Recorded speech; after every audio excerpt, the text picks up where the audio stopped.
Welcome to another painting tutorial. Actually, this one's going to be a bit of a conversion one as well. Let's look at this big mech with a custom force field that was a conversion job. I'll walk you through the different steps here. First of all, the paints. I'll actually explain these sort of as we go, but in general, I started with bolt gun metal, did a bad black wash with Devlin mud, and then added all the colors on top, including some object source lighting with these blues here. The basic greens were done for the skin, and a little bit of yellow and orange and stuff here and there. Anyways, you'll see that later, but first off, let's look at the conversion. So I started out with a Ork knob body from the Salt and Black Reach. You can tell by the pegs and holes. I didn't really convert much on this at all. What I started doing here is building a backpack for him. So this is some of the wall pieces from the Battle Wagon kit that have already been primed black. Because I primed them black a long time ago, not because that's any good reason for it. And this is a hatch from a Rhino, I think. Actually, it might be from the Lehman Russ. And then there's another hatch up here. You'll see those again. So basically, made a cylindrical sort of shape with a couple hatches on it, and glued that directly to his back. Okay, so now we got the front here. So this is just one of the knob arms from the Ork knob kit, because I didn't want to add any extra weapons to this guy.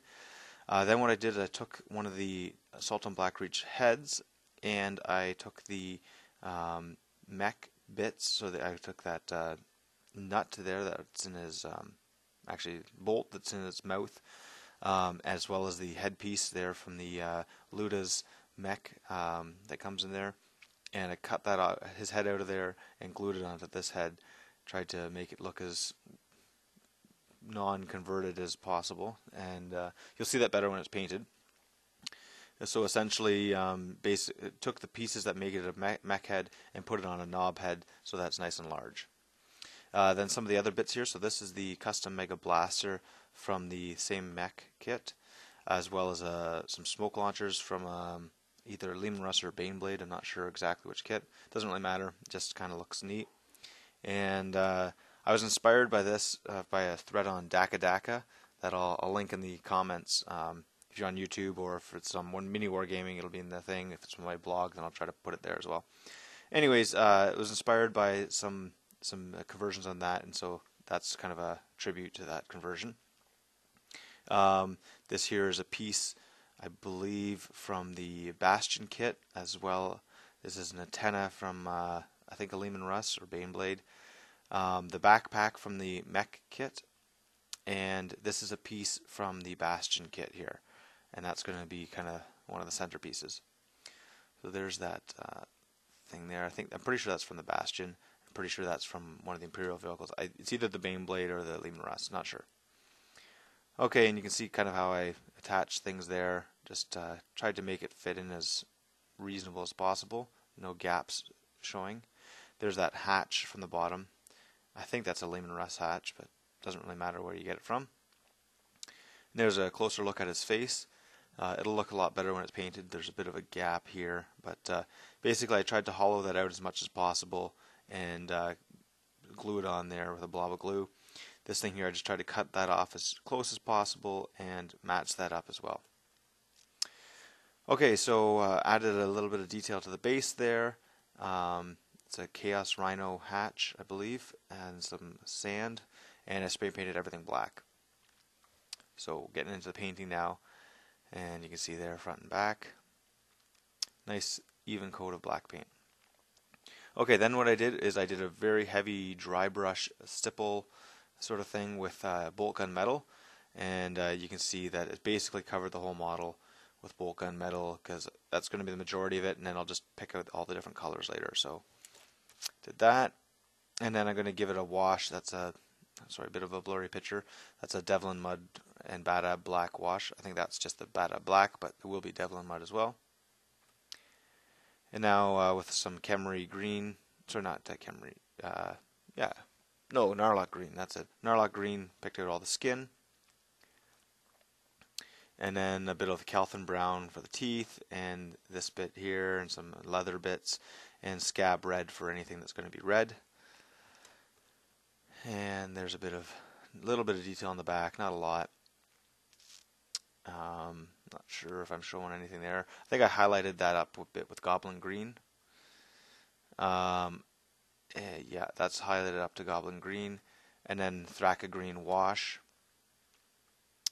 And there's sort of where I'm at now. So you can see got a wash here on the browns. The reds have been highlighted with blood red, as well as these hoses. And we're getting pretty close. That's probably tabletop level, but I'm going to keep going a little further.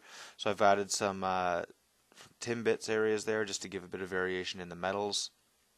And I think I've re-highlighted some of that flesh there with Goblin Green.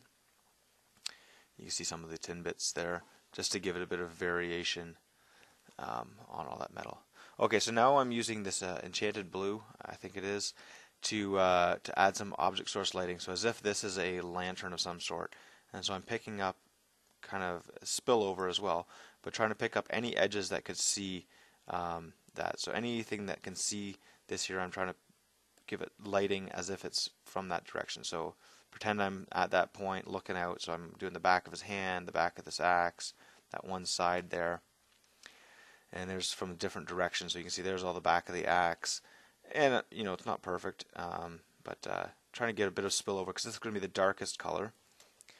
And then I'm working up sort of a lighter, so this is working towards ice blue. I'm not sure if that's actually ice blue. And again, highlighting up some of these surfaces here to get that object source lighting. And you can see, so this is as if there's a shadow there, and you got a shadow there, so you got all your light blues, trying to pick up on things there. It in the end it turned out okay. Looks neat from that angle, I would say, but it's hard to tell that I did much because this whole area in here is kind of blocked unless you look at it from the top. And a little bit of detail on the face, added some red to the teeth, made him white shirt, and yeah, just wrapped it up. And so added a little bit of the grass tufts from Army Painter there. GW has these out now, and I'm going to try to pick some of those up shortly. But the Army Painter ones are great too. Basically the same thing. So let's work our way around here. So you can see it's kind of a neat model. Looks quite different from the GW version of the custom force field. Maybe a little bit back heavy. One of the ones that I saw that I thought was really cool had a little set of wheels there, but I couldn't really make that work. Again, check the comments and the link for that. And this was painted up pretty quick because I played a game over Christmas and wanted to use my can wall with 2 big mechs with custom force fields. So I put this guy together pretty quickly and painted him up pretty quickly. And pretty happy with how it turned out. Neat model. And so on the bigger base so it sticks out on your tabletop as well. I tried to give him a bit of a forward lean to sort of offset the mass of that thing. But yeah, I think it looks okay. Pretty obvious it's a big mech. Hope you enjoyed this tutorial for conversion and painting. Check my blog. It's like watching paintdry.blogspot.com. And please feel free to leave a comment and any suggestions for future content.